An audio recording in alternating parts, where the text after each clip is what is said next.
আসসালামু আলাইকুম ভিউয়ার্স। তো সারাদিন রোজা খেয়ে এখন খুব টায়ার্ড আছি আসলে। এখন আমি আজকের ইফতারি হবে ভুনা খিচুড়ি দিয়ে, মানে ডিম দিয়ে ভুনা খিচুড়ি। আসলে মাংস দিয়ে ভুনা খিচুড়ি হওয়ার কথা ছিল, বাট গরুর মাংস এখন আপাতত ঘরে নাই, সেই জন্য ডিম দিয়ে ভুনা খিচুড়ি করা হবে। তো এই জন্য আমি খিচুড়ির চাল ডাল খিচুড়ির যে প্যাকেটটা আমি সব থেকে কিনে এনেছিলাম, সেটা দিয়ে রান্না করবো আজকে, ঘরে চাল ডাল মিশিয়ে না।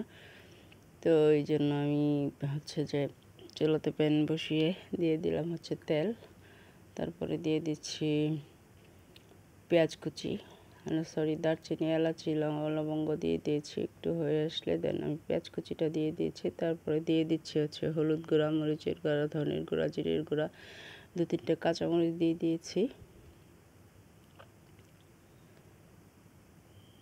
মশলাগুলো এখন ভালো করে একটু কষিয়ে নিতে হবে।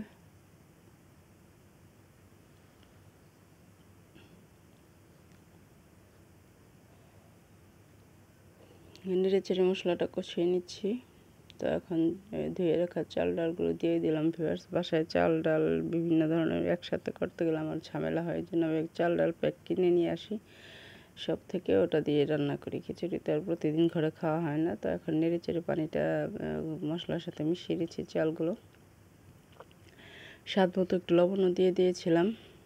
আজকে সবার মনে হয়েছে খিচুড়ি খাবে, সেজন্য আমাকে আজকে খিচুড়ি করতে হচ্ছে। আর খিচুড়ির সাথে আমার হাতের যে একটা ডিম ভুনা, সেটা খুবই স্বাদ লাগে। তো 1-2জন বলেছে ডিম সেদ্ধ করে ভুনা করতে হবে, আর আমি ভাজি করে ভুনা খাবো। আর আমার মেয়ে খাবে কি বলে, কোয়েল পাখির ডিম। তো তার জন্য কোয়েল পাখির ডিম দেওয়া হয়েছে, আর 4-5টা সেদ্ধ করা হয়েছে, আর আমারটা ভেঙে ভাজি করে ওইটাতে দিয়ে দেওয়া হয়েছে। তো এইভাবে আর দিয়ে দিচ্ছি এখন 2-1টা কাঁচামরিচও দিয়ে দিয়েছি। আজকে অবশ্য ধনেপাতা নেই, ধনেপাতাটা থাকলে খুবই ভালো হতো। তো হুট করে বলছে যে আজকে খিচুড়ি খাবে।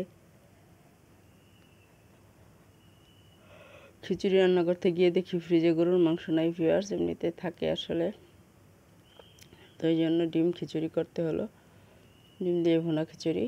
তো সেই ভুনাটা আম্মা করবে, আর আচার আছে, সেই আচার দিয়ে খিচুড়ি দিয়ে খাওয়া হবে, ডিম ভুনা দিয়ে। তো এখন আমি পানি দিয়ে দিলাম, ফোটানো পানি দিয়ে দিয়েছি পরিমাণ মতো। এখন ঢেকে দিব, ঢেকে ফুল আছে 2 মিনিট জাল করব। ফোটানো পানি দিয়েছি, দেখুন একদম বলক চলে আসছে।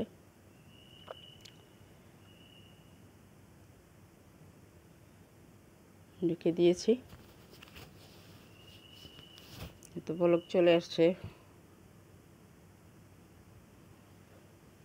তখন ঢাকনাটা সরিয়ে একটু নেড়ে চেড়ে দমে দিয়ে দিব, আর একটু নামিয়ে নেওয়ার আগে একটু ঘি দিয়ে দিব। তো ভিউয়ার্স, অফ ক্যামেরায় আমি ঘিটা দিয়ে দিয়েছি। এখন নেড়ে চেড়ে একটু দমে দিয়ে দেন নামিয়ে নিব। ধনেপাতা থাকতে ভালো হতো, বাট আর পাশের চুলা আছে যে আম্মার ডিম ভুনা। তো খুবই সুন্দর। তো ভালো থাকবেন সবাই, আল্লাহ হাফেজ। ভিডিওটি ভালো লাগলে লাইক, কমেন্ট, শেয়ার করে পাশেই থাকবেন।